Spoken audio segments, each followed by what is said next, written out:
Real estate గత కొన్నాళ్లుగా నెమ్మదించింది. అందులోనూ హైదరాబాద్ నిర్మాణ రంగం చతికిల పడిపోయింది. గ్రేటర్ సిటీలో కొత్తగా నివాస, వాణిజ్య నిర్మాణాలు కోకొల్లలుగా జరుపుకుంటున్న ఇళ్ల అమ్మకాలు మాత్రం అంతగా జరగటం లేదు. 2 ఏళ్ల క్రితం వరకు జెట్ స్పీడ్తో దూసుకుపోయిన రియాలిటీ మార్కెట్ ఇప్పుడు మాత్రం నేల చూపులు చూస్తుంది. రానున్న రోజుల్లో హైదరాబాద్ రియల్ ఎస్టేట్ రంగం ఆశించినంత మేర పెరుగుదల చూపే అవకాశం లేదని రియల్ ఎస్టేట్ రంగ నిపుణులు అంచనా వేస్తున్నారు.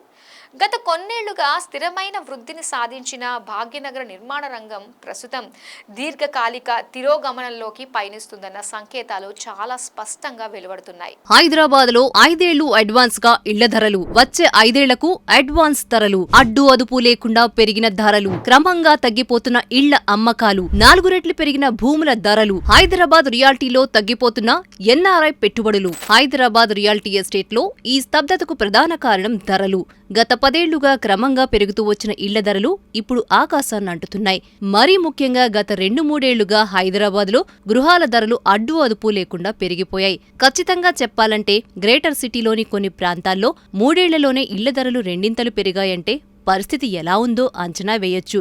వచ్చే 5 ఏళ్ల తర్వాత ఇళ్ల ధరలు ఎంత మేర ఉంటాయో ఆ విలువ ముందే అంచనా వేసుకున్న బిల్డర్లు ఇప్పుడే ఆ ధరకు విక్రయాలు ప్రారంభించారనే టాక్ వినిపిస్తోంది. అంటే 2029-2030లో ఉండాల్సిన గృహాల ధరలు ఇప్పుడుంటున్నాయి. 5 ఏళ్ల కాలానికి అడ్వాన్స్ గా ధరలు పెరిగిపోయాయి. హైదరాబాద్ లో సామాన్య మధ్యతరగతి వారికి ఇళ్లు అందుబాటులో లేకుండా పోయాయి. గత ఏడాదితో పోలిస్తే భాగ్యనగరంలో ఇళ్ల ధరలు సగటున 9% పెరిగినట్లు లెక్కలు చెబుతున్నాయి. హైదరాబాద్ లోని ఐటీ సమీప ప్రాంతాల్లో అయితే ఇళ్ల ధరలు 15% పైగా పెరిగినట్లు రియల్ రంగ మార్కెటింగ్ వర్గాలు చెబుతున్నాయి. అడ్డు అదుపు లేకుండా పెరిగిపోతున్న ఇళ్ల ధరలతో చాలా మంది సొంతిళ్లు కొనుగోలు చేసే నిర్ణయాన్ని వాయిదా వేసుకుంటున్నారు. ఆ ప్రభావం హైదరాబాద్ లో ఇళ్ల అమ్మకాలపై స్పష్టంగా కనిపిస్తోంది. గత 2 ఏళ్లుగా క్రమంగా పడిపోతున్న ఇళ్ల అమ్మకాలే ఇందుకు నిదర్శనంగా చెప్పుకోవచ్చు. హైదరాబాద్ నగరంలో గత సంవత్సరం 2024లో మొత్తం 32,974 ఇళ్లు విక్రయించారని, 1.56 కోట్ల చదరపు అడుగుల ఆఫీస్ స్పేస్ లావాదేవీలు జరిగాయని నైట్ ర్యాంక్ ఇండియా తాజా నివేదిక వెల్లడించింది. ప్రస్తుతం సిటీలో అపార్ట్మెంట్ల సగటు ధర చదరపు అడుగుకు 6,000 రూపాయలుగా ఉంది. గతేడాది సిటీలో 44,013 యూనిట్లు లాంచింగ్ అయ్యాయి. అయితే అంతకు క్రితం సంవత్సరంతో పోలిస్తే 6% తగ్గాయి. హైడ్రా దూకుడు వ్యవహారంతో కొత్త గృహాల ప్రారంభానికి డెవలపర్లు ఆచితూచి వ్యవహరిస్తుండటంతో లాంచింగ్స్ లో క్షీణత నమోదైనట్లుగా తెలుస్తోంది. ప్రస్తుతం హైదరాబాద్ లో 1,20,000 గృహాల ఇన్వెంటరీ ఉందని అంచనా వేస్తున్నారు. అంటే గ్రేటర్ సిటీలో అమ్మకానికి 1,00,000కు పైగా ఇళ్లు ఉన్నాయని, ఈ గృహాలు సేల్ అవ్వాలంటే కనీసం 3 ఏళ్లకు పైగా సమయం పడుతుందని రియల్ రంగ మార్కెటింగ్ వర్గాలు చెబుతున్నాయి. హైదరాబాద్ లో రియల్ ఎస్టేట్ పడిపోవడానికి ప్రధాన కారణం భూముల ధరలు పెరిగిపోవడమేనని రియల్ రంగ నిపుణులు చెబుతున్నారు. 5 ఏళ్ల క్రితం వరకు 20-25 కోట్ల రూపాయలున్న ఎకరం భూమి ధర ప్రస్తుతం 100 కోట్ల రూపాయలు దాటిపోయింది. అంటే 5 ఏళ్లలో భూముల ధరలు ఏకంగా 4 రెట్లు పెరిగాయి. ఆ ప్రభావం స్పష్టంగా ఇళ్ల ధరలపై పడుతోంది.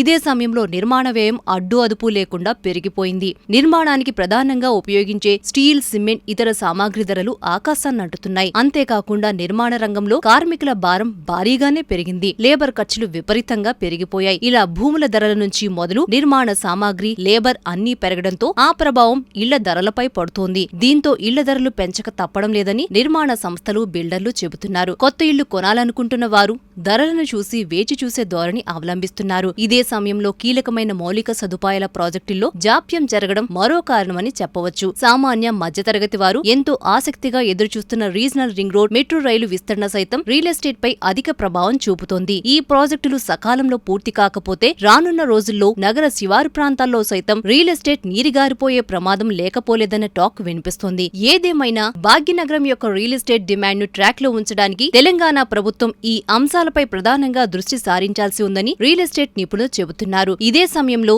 హైదరాబాద్ బిల్డర్లు సైతం ఇళ్ల ధరలను ఎడాపెడా పెంచకుండా స్వల్ప లాభాలను చూసుకొని అందుబాటు ధరల్లో ప్రాజెక్టులను చేపట్టాలని ఎక్స్పర్ట్స్ సూచిస్తున్నారు. లేదంటే హైదరాబాద్ రియల్ ఎస్టేట్ రంగం గట్టెక్కడానికి మరో 5 ఏళ్ల సమయం పట్టినా ఆశ్చర్యపోనక్కర్లేదన్న టాక్ వినిపిస్తోంది.